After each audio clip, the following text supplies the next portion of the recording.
Selamat siang dan salam sejahtera buat kita semua. Semoga semuanya dalam keadaan yang sehat.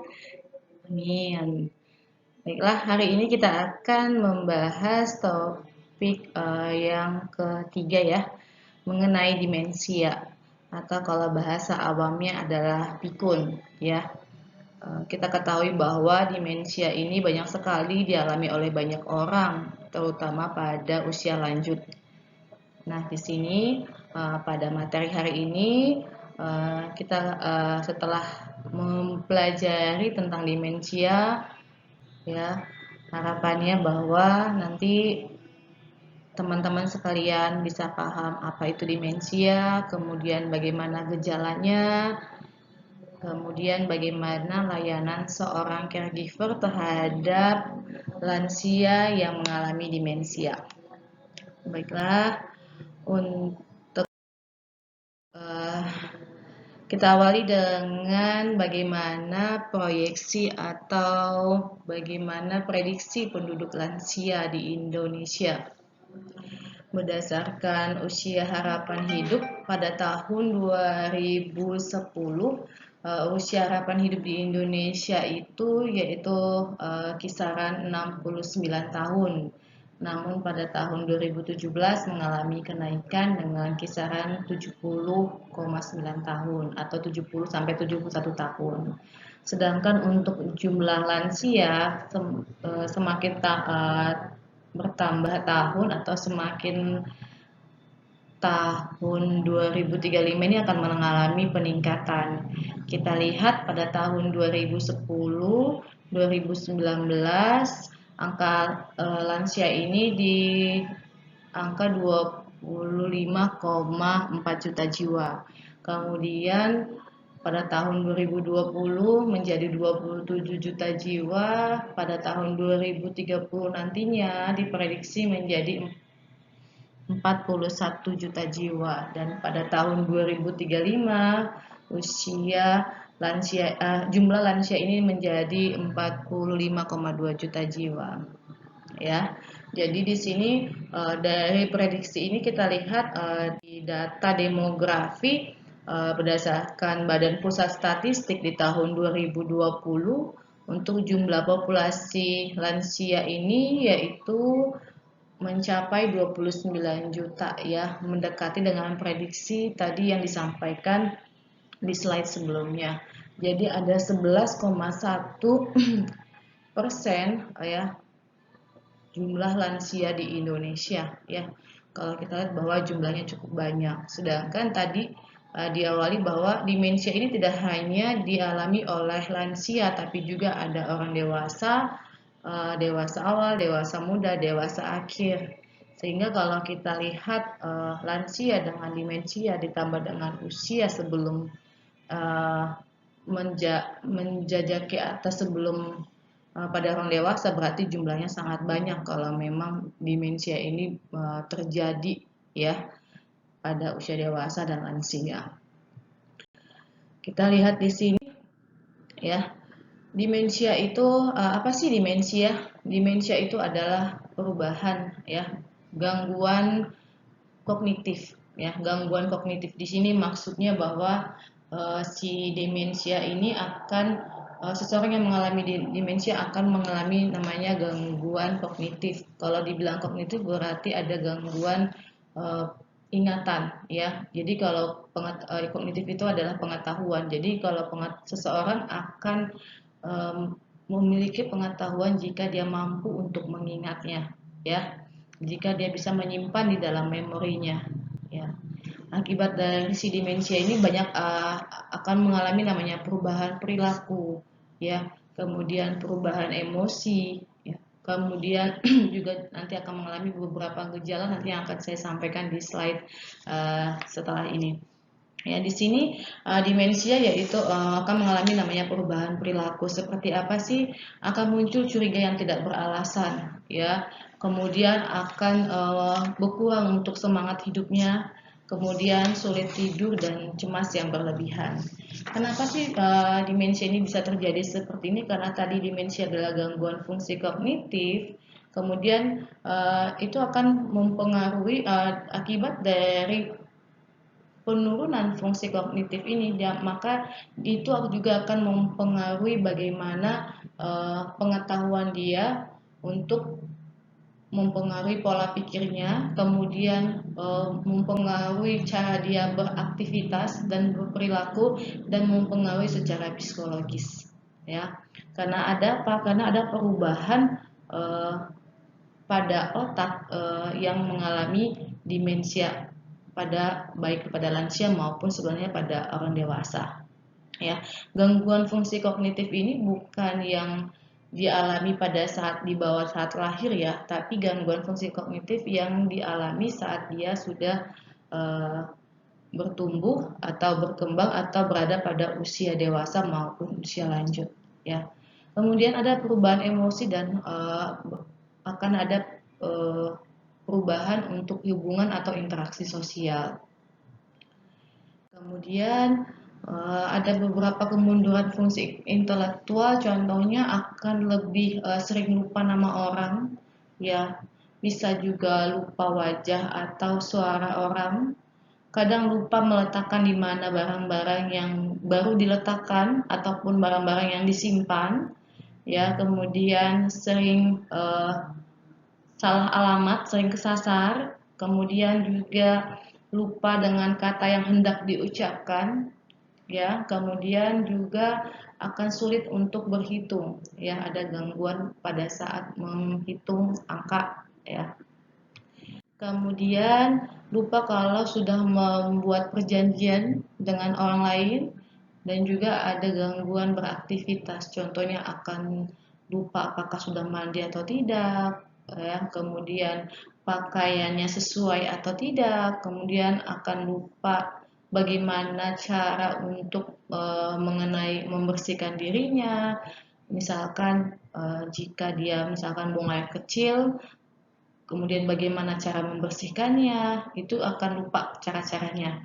Kemudian dia tidak akan mempedulikan norma sosial. Contohnya, terkadang dia akan menggunakan pakaian yang sebenarnya tidak pantas digunakan oleh seorang usia lansia tersebut, ya. Atau kadang contohnya lagi yang lebih pernah saya lihat, kadang akan membuka celana atau bajunya di tempat umum, jadi tidak tahu lagi, tidak punya lagi rasa malu, ya, seperti anak kecil lagi kayak gitu.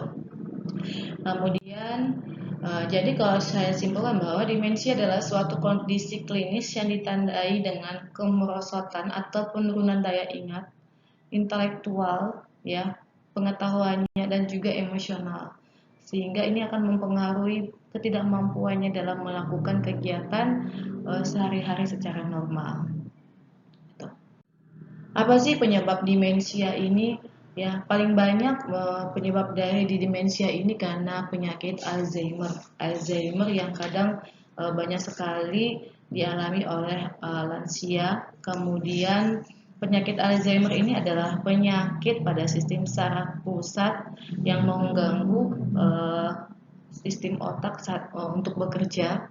Ini paling banyak 75%. Kemudian juga penyakit vaskular, contohnya dia uh, hipertensi atau ada mengalami penyempitan pada sistem jantung, ya, ada emboli, atau juga Lewy body. Lewy body ini seperti kayak contohnya itu penumpukan protein, ya.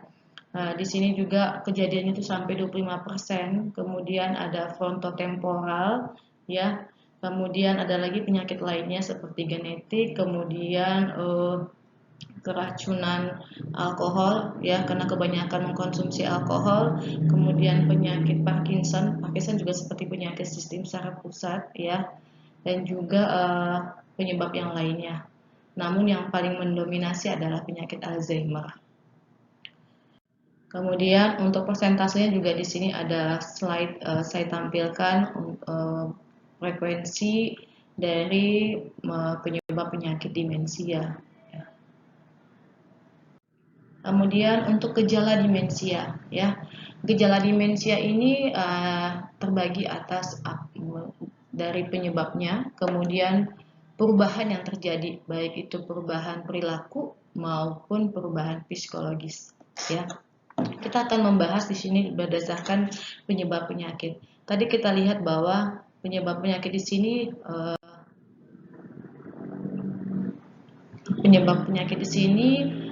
tadi contohnya adalah penyakit Alzheimer.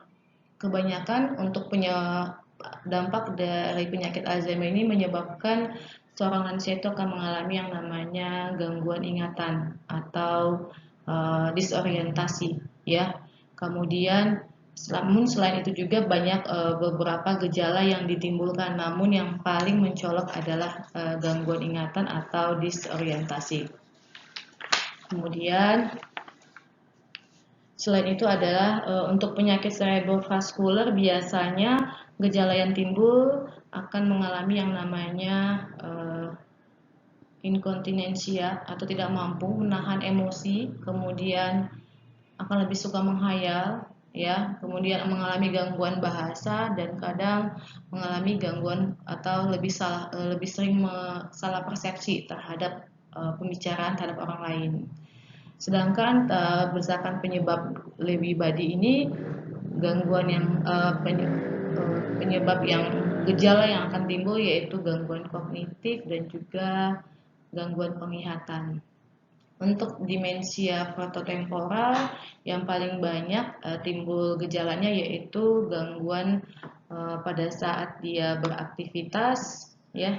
Jadi akan mengalami gangguan gerak, ya. Jadi akan lebih sulit untuk misalkan menanggalkan pakaian, kemudian berpakaian, menggunakan alat-alat yang biasanya dilakukan, tapi akan bingung untuk bagaimana cara melakukannya. Oke, berdasarkan perubahan perilaku dan psikologis, untuk gejala yang timbul itu ada dibagi dua, ya. Ada namanya gejala inti dan juga ada namanya gejala perifer, ya. Gejala inti yang paling banyak dialami oleh seseorang yang demensia yaitu gangguan ingatan, ya.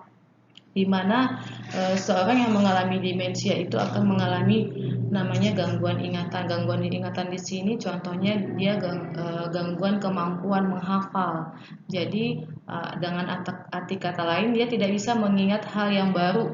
Ya, jadi misalkan dia baru saja meletakkan barangnya, kemudian pada saat kita tanya kembali dia akan lupa menaruhnya di mana. Kemudian lagi gangguan memanggil atau untuk mengingat nama panggilan seseorang, ya, sehingga dia tidak bisa mengeluarkan apa yang sudah pernah diingat sebelumnya, ya. Jadi pada saat misalkan dia berbicara, saya ingin sekali pergi ke mall, ya, tapi pada saat kita tanya dia akan lupa tadi dia habis mengatakan apa dan dia hendak ingin apa, dia akan lupa. Nah, itu gejala yang pertama. Kemudian disorientasi. Disorientasi di sini maksudnya dia akan mengalami namanya lupa atau gangguan ingatan terhadap waktu, ya, waktu, tempat dan juga kondisi, ya. Dia akan bingung apakah ini sudah pagi atau siang atau malam, kemudian alamat rumahnya di mana dan juga kondisi saat ini, apakah saat ini itu apakah dia bertemu dengan orang yang dikenalnya, apakah dia sedang berada di tengah keluarganya, jadi dia akan mengalami namanya disorientasi. Kemudian dia juga akan mengalami yang namanya gangguan fungsi kinerja, ya, atau disebut dengan gangguan fungsi eksekusi, mengeksekusi atau melakukan sesuatu, yaitu gangguan yang dimana seseorang itu tidak akan dapat melakukan aktivitas seperti dia ingin merencanakan apa, kemudian bagaimana cara meresponnya, kemudian bagaimana dia ingin mencapai sesuatu yang diinginkan, dia akan sulit sekali.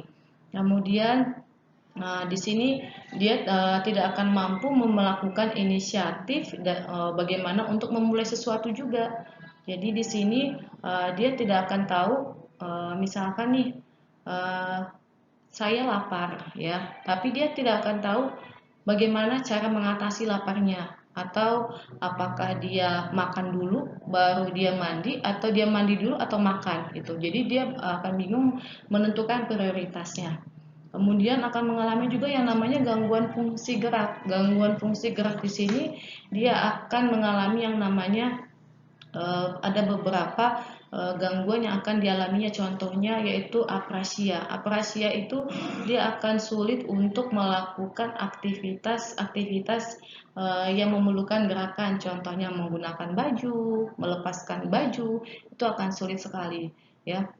Kemudian ada perubahan emosi ya, perubahan emosi yang dimana nanti akan juga timbul pada gejala perifer ya. Gejala perifer ini ada dua yang terjadi, yaitu gejala perilaku dan juga gejala psikologis. Biasanya orang yang demensia ini akan memiliki perilaku yang eh, perubahan perilaku yang sangat mencolok ya. Biasanya dia akan lebih gampang tersesat ya, lupa alamatnya di mana, kemudian dia tidak suka yang namanya dia lebih suka hal-hal yang kotor ya, suka membuang sampah sembarangan, suka menggunakan gelas tapi ditaruh sembarangan ya. Kemudian kadang dia suka mengkoleksi hal-hal yang kecil atau hal-hal yang disukai dia. Kemudian dia akan lebih suka memilih-milih makanan, dan juga dia akan mengalami namanya inkontinensia urin, atau dia akan sulit untuk menahan buang air kecil. Kadang akan bingung eh, membedakan siang dan malam, dan juga akan lebih agresif, biasanya begitu gejala yang timbul.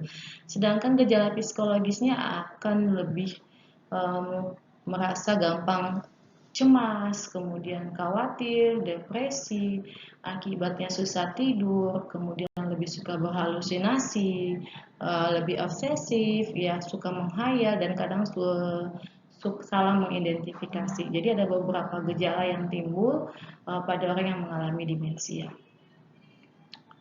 Oke, di sini untuk klasifikasi demensia berdasarkan klasifikasi, demensia itu dibagi menjadi 3 stadium, yaitu stadium 1 anamnesa ya, mohon maaf salah ketik, anamnesa, kemudian stadium 2 itu bingung, kemudian stadium 3 itu stadium akhir ya. Untuk stadium anamnesa, amnesia, mohon maaf, amnesia ini biasanya dia akan mengalami namanya amnesia diskalkulia ya. Apa sih amnesia diskalkulia ini? Biasanya dia akan kesulitan untuk melakukan perhitungan ya, perhitungan terhadap angka-angka. Jadi gangguan penurunan terhadap perhitungan.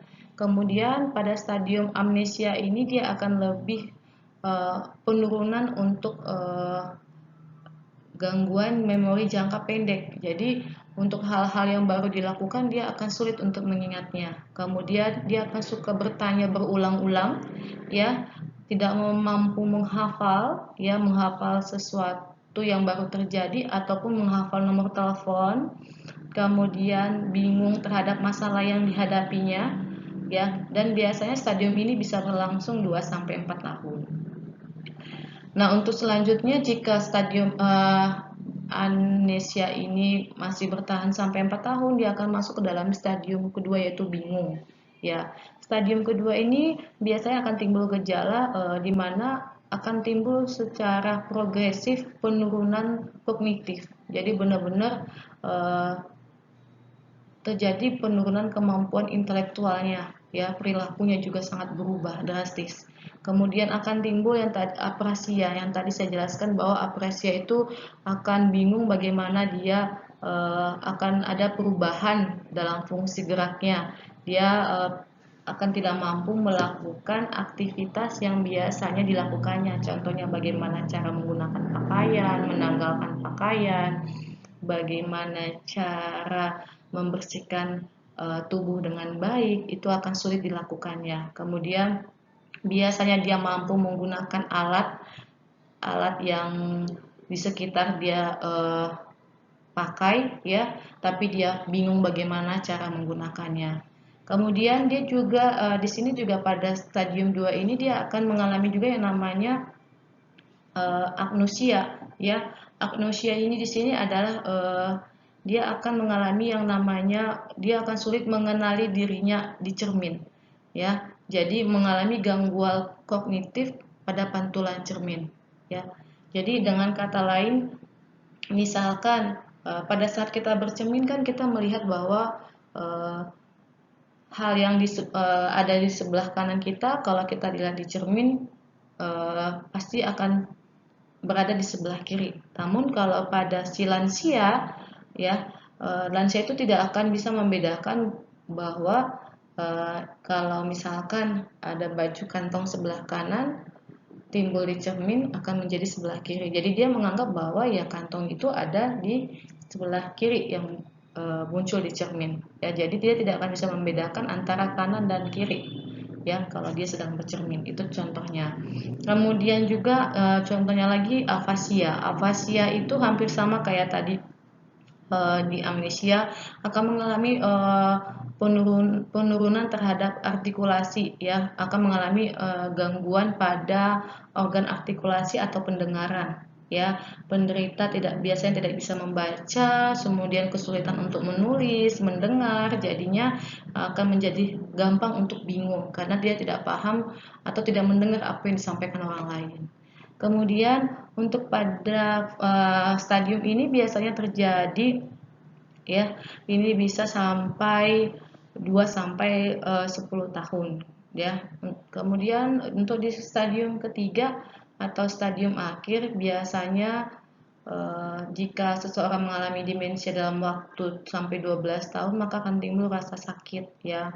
Sakit yang di sini maksudnya bahwa akan timbul akinetik. Akinetik itu berarti dia tidak bisa melakukan atau bergerak, ya, sesuai dengan keinginannya. Kemudian seperti orang lumpuh, kemudian akan semakin inkontinensia, semakin melemah, ya. Kemudian untuk berjalan pun sangat sulit, akan langkah kecil-kecil, bahkan akan membuat dengan butuh bantuan tongkat, dan juga akan lebih gampang mudah terinfeksi saluran kemih ataupun terinfeksi saluran pernafasan, ya. Di sini tadi kita sudah akan melihat bagaimana gejalanya dan klasifikasinya. Nah, bagaimana sih muncul sejarah layanan caregiver terhadap demensia? Pada abad ke-19 itu banyak sekali lansia mengalami demensia. Ya, baru ditemukanlah di pertengahan abad ke-19. Dan pada saat itu lansia ditempatkan di rumah sakit jiwa. Kenapa? Karena dianggap bahwa lansia itu mengalami yang namanya penurunan kognitif, kemudian perubahan perilaku yang dianggap perubahan perilakunya tersebut tidak wajar, sehingga ditempatkanlah di rumah sakit jiwa. Sehingga uh, dianggap bahwa di rumah sakit jiwa ini tidak memperhatikan kualitas hidup, sehingga ada beberapa kiasan disebutkan di situ bahwa masa perawatan tanpa perawatan. Jadi tidak membuat hidup lansia itu lebih berkualitas kalau tinggal di rumah sakit jiwa. Sehingga disusunlah undang-undang kesejahteraan lansia, kemudian aturan setiap kebijakan lansia, kemudian ada asuransi layanan caregiver dan ini salah satu negara maju yang sudah menetapkan ini adalah di Jepang, dan juga di Indonesia sudah berjalan. Ya, untuk tingkat kemandirian demensia akan kita ketahui dengan ada beberapa perankingan. Jadi setelah kita melakukan observasi kepada lansia, kita akan melihat bahwa si demensia tersebut mengalami demensia kah, apakah dia masih bisa mandiri, atau misalkan demensia itu berada di ranking 2, berarti mulai muncul gejala kelainan fungsi, namun kalau ditegur tetap bisa mandiri. Jadi ada beberapa tingkatan atau ranking berdasarkan dari hasil observasi kita terhadap lansia yang mengalami demensia. Namun pada intinya bahwa kita sebagai caregiver harus membantu bagaimana lansia ini mengurangi terjadinya demensia. Bagaimana caranya? Yang pertama yaitu melakukan kegiatan yang merangsang fungsi otak. Ya, contohnya kalau kita lihat gambar di sini seperti bermain puzzle, kemudian bermain catur. Jadi bagaimana kita mengajak si lansia bermain hal-hal kegiatannya itu untuk merangsang otak. Dengan dia merangsang otak, maka otak itu akan kembali bekerja dan akan membuat si lansia itu untuk meningkatkan atau kemampuannya untuk berpikir lagi. Kemudian mengembangkan hobi dan kegiatan, ya, mengembangkan hobi dan melakukan kegiatan. Jadi kalau di panti jompo itu biasanya setiap hari itu ada kegiatan-kegiatan yang sudah disusun ya oleh para suster di sana supaya si lansia itu melakukan kegiatan setiap hari biar mereka tidak hanya tidur kemudian tidak hanya melamun merenung tapi dengan melakukan kegiatan fungsi otak, fungsi kognitif, kemudian fungsi geraknya itu bisa kembali seperti semula walaupun memang ada nanti beberapa tahapan-tahapan yang harus dilalui dengan kegiatan yang akan dilakukan yang sudah disusun di panti jompo ya. Kemudian aktivitas fisik teratur sesuai kemampuan ya. Contohnya nih aktivitas fisik teratur kalau misalkan lansianya ingin makan pagi, makan siang, makan malam ya kita anjurkan lansianya untuk melakukan sendiri ya. Biar apa? Biar dia tetap bisa eh, mengerti bagaimana cara menggunakan sendok, bagaimana cara makan yang baik, bagaimana cara minum yang benar. Jadi aktivitas fisik ini kita anjurkan si lansia untuk melakukannya sesuai dengan kemampuannya. Kemudian juga kita bantu lansia untuk melakukan aktivitas sosial kemasyarakatan. Jadi di panti jompo itu ya si lansia akan memiliki kegiatan bersama-sama dengan sesama lansia lainnya. Untuk apa? Dengan mereka berinteraksi dengan temannya, mereka akan saling eh, bercerita, mereka akan saling berkomunikasi, kemudian bagaimana menjalin hubungan, akan membantu juga untuk mengingat memori-memori yang akan mereka lakukan, yang sudah dilakukan, ataupun memori-memori masa lalu. Kemudian mengkonsumsi makanan-makanan yang bergizi tentunya. Ya, namun di sini pada intinya bahwa seorang caregiver itu bagaimana sih layanan caregiver terhadap lansia dengan demensia ya. Pada intinya bahwa bagaimana kita memperhatikan gaya hidup yang sesuai dengan diri dan keinginan pasien. Jadi bagaimana kita uh, menghidupkan atau melakukan atau memperhatikan gaya hidup sehari-hari lansia tersebut sesuai dengan keinginan lansia, dengan empati dan reseptif. Apa sih reseptif maksudnya di sini? Dengan tanggap dan bisa memahami lansia.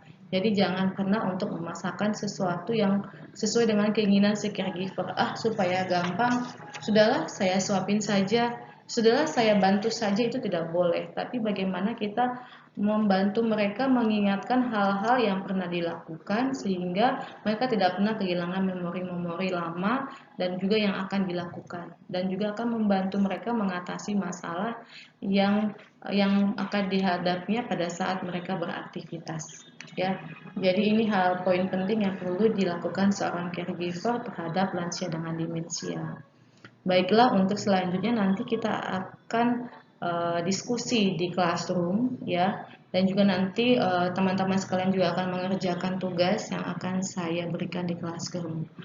Terima kasih, semoga ilmunya bermanfaat dan juga jangan lupa untuk lebih banyak membaca lagi artikel-artikel ataupun jurnal mengenai demensia. Ya, saya tutup video pembelajaran hari ini. Terima kasih dan selamat siang.